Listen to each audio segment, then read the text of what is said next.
हर तरफ डाकू बसाए जा रहे हैं, वक्त को बीहड़ बनाया जा रहा है।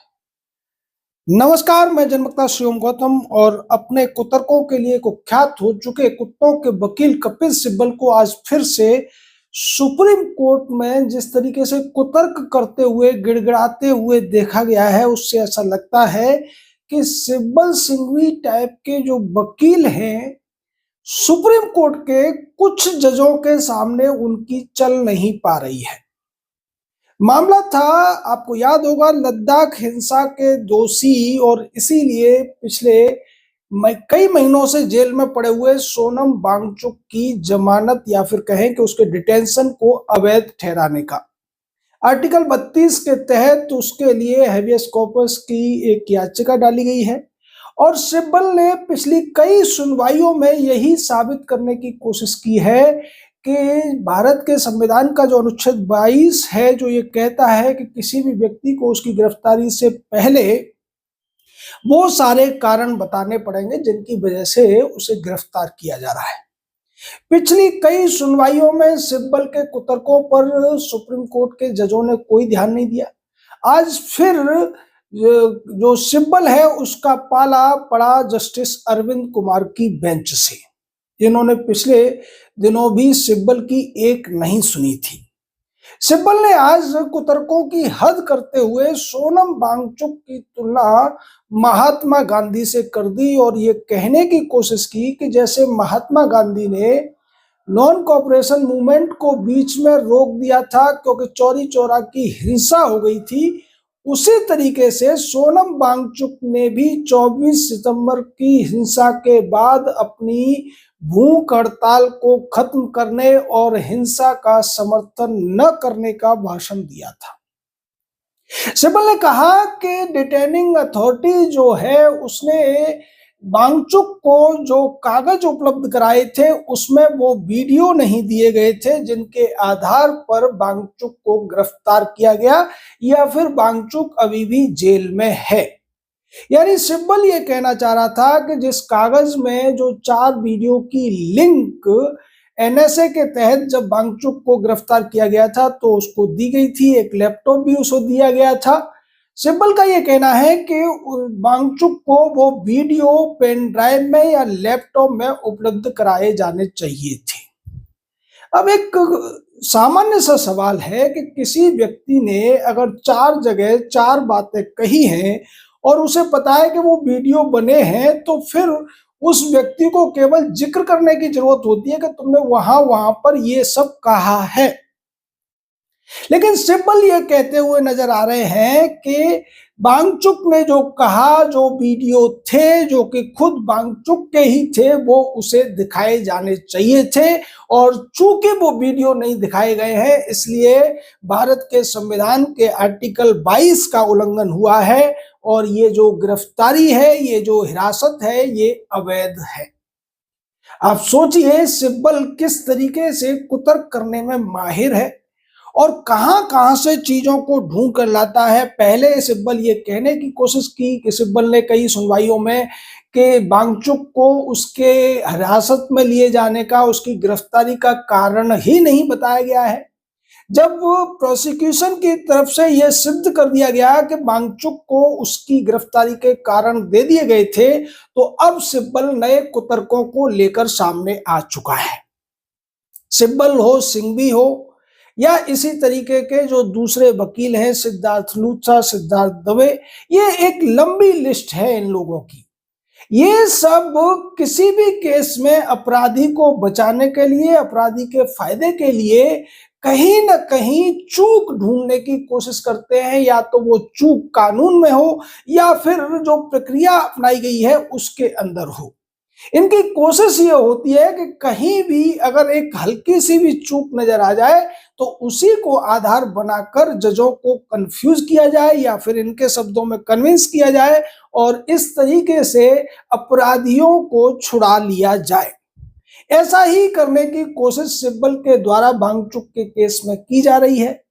तमाम सुनवाइयों के बीच में ये बात तो साफ हो गई है कि सुप्रीम कोर्ट के जो जज इस मामले की सुनवाई कर रहे हैं वो सिब्बल को बहुत ज्यादा महत्व नहीं देते हैं और सिब्बल जैसे वकीलों को उनकी असलियत बताने पर तुले हुए हैं। हालांकि अभी भी सुप्रीम कोर्ट में कई ऐसे जज हैं जो इस तरीके के जो देश विरोधी काम करते हैं, फ्रीडम ऑफ स्पीच का गलत फायदा उठाते हैं, गलत तरीके से भारत के संविधान की व्याख्या कराकर अपने आप को बचा ले जाने वाले जो गालीबाज गिरोह के टुकड़े टुकड़े गैंग के, अर्बन नक्सल गैंग के जो लोग हैं, उनको अभी भी संरक्षण देने वाले कुछ जज सुप्रीम कोर्ट में बैठे हुए हैं। हमने आपको एक दूसरे चैनल पे जो वीडियो डाला उसमें बताया भी है कि किस तरीके से नेहा सिंह राठौर को राहत दे दी गई है, क्योंकि फ्रीडम ऑफ एक्सप्रेशन के तहत उसको ये कहा गया है कि इसे गिरफ्तारी से भी राहत दी जाती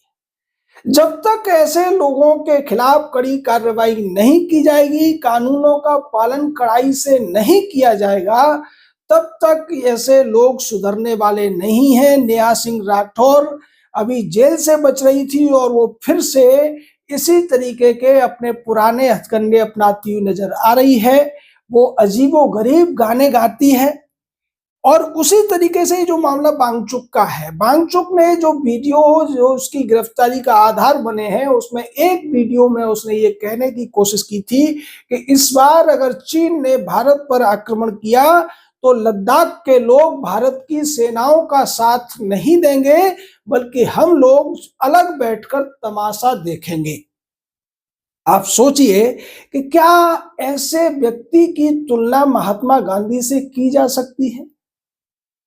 जो कि कपिल सिब्बल ने आज उसे बचाने के लिए की।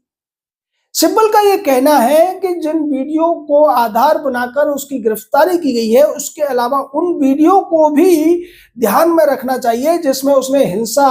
होने पर लोगों को हिंसा न करने की सलाह दी थी या दूसरी ऐसी ही अच्छी बातें उसने कही थी। यानी कोई अपराधी अगर अपराध करता है तो क्या उसके वकील ये कुतर्क दे सकते हैं कि अपराध करने के अलावा उसने बहुत से सामान्य कार्य भी किए हैं। सामान्य कार्य करना तो हर नागरिक का कर्तव्य बनता है, और अगर सामान्य जीवन जीते हुए कोई नागरिक गलत काम कर देता है तो प्रोसिक्यूशन केवल उसके गलत कामों को ही तो सामने लाएगा या पूरे जिंदगी की उसकी कहानी बताएगा कि उसने 10 दिन खाना खाया, किसी से कुछ नहीं कहा, चुपचाप घर में बैठा रहा, या इस तरीके की बातें जैसे कि बांगचुक के बारे में कपिल सिब्बल द्वारा कहने की कोशिश की जा रही है। एक अन्य वीडियो में बांगचुक ने लोगों को यह सलाह दी थी कि जब भी वो प्रदर्शन करने जाएं तो कैमरे लगे होते हैं, इसलिए सर पर टोपी लगा लें, चेहरे पर मास्क लगा लें, जिससे कि उनकी पहचान न हो पाए। अब आप सोचिए कि कोई व्यक्ति पहचान छुपाने की बात लोगों से क्यों कह रहा है, यानी कि अंदर ही अंदर कोड वर्ड में पहले ही उन लोगों को समझाया जा चुका है कि किस तरीके से प्रदर्शन करना है। जब आप अच्छी तरीके से शांतिपूर्वक प्रदर्शन करने जा रहे हैं तो फिर पहचान छुपाने का प्रश्न ही कहां से बनता है। इसके अलावा बांगचुक ने जिस तरीके से पाकिस्तान में जाकर प्रशंसा की, और भी जो चौथे वीडियो है इसी तरीके के जो वीडियो थे उनमें जो बांगचुक के बयान थे, उनके आधार पर बांगचुक को लद्दाख हिंसा का दोषी माना गया और उसे गिरफ्तार किया गया। लेकिन बात वही है कि हमारे देश में ये जो वकीलों का एक बहुत बड़ा प्रेशर ग्रुप है, ये अदालतों को अपने हिसाब से दबाव में लेने की कोशिश करता है और दबाव में लेने में कामयाब भी हो पाता है, जिसकी वजह से चाहे कोई देश के खिलाफ साजिश करे, देश के खिलाफ बयानबाजी करे, आतंकवादियों का समर्थक हो जाए, पाकिस्तान जिंदाबाद के नारे लगा दे,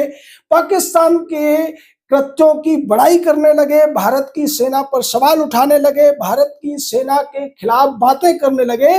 तब भी ये लोग उसको आसानी से राहत दिलाने में कामयाब हो जाते हैं। लेकिन जैसा हम बार बार कहते हैं कि हमारी जुडिशरी में कुछ अच्छे जज भी हैं, वो लोअर जुडिशरी में भी हैं, वो हाई कोर्ट्स में भी हैं, और उनमें से कुछ सुप्रीम कोर्ट में भी हैं। और अब जो जनता के भीतर एक जागरूकता फैल रही है, उसकी वजह से बहुत से जज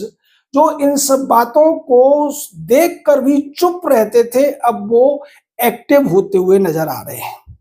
बांगचुक के मामले में जस्टिस अरविंद कुमार की जो पीठ है, इसमें दूसरे जज प्रसन्न बराले हैं, वो साफ संकेत दे रही है कि वो कपिल सिब्बल के कुतर्कों से बिल्कुल भी सहमत नहीं है और यही वजह है कि इस सुनवाई को 4 दिन के लिए और टाल दिया गया। देखिए, ये जो इस तरीके के संदेश होते हैं वो दिखाते हैं कि जजों की मंशा क्या है। पहले भी हमने आपको बताया था, जब बांगचुक की सुनवाई को बार बार टाला जा रहा था तो हमने आपको संकेत दिया था कि ये जो जज साहब सुनवाई कर रहे हैं वो किसी भी तरीके से बांगचुक को राहत देने के मूड में या फिर कपिल सिब्बल के कुतर्कों से सहमत होने के मूड में नहीं है। आज कपिल सिब्बल ने बहुत लंबी बहस की,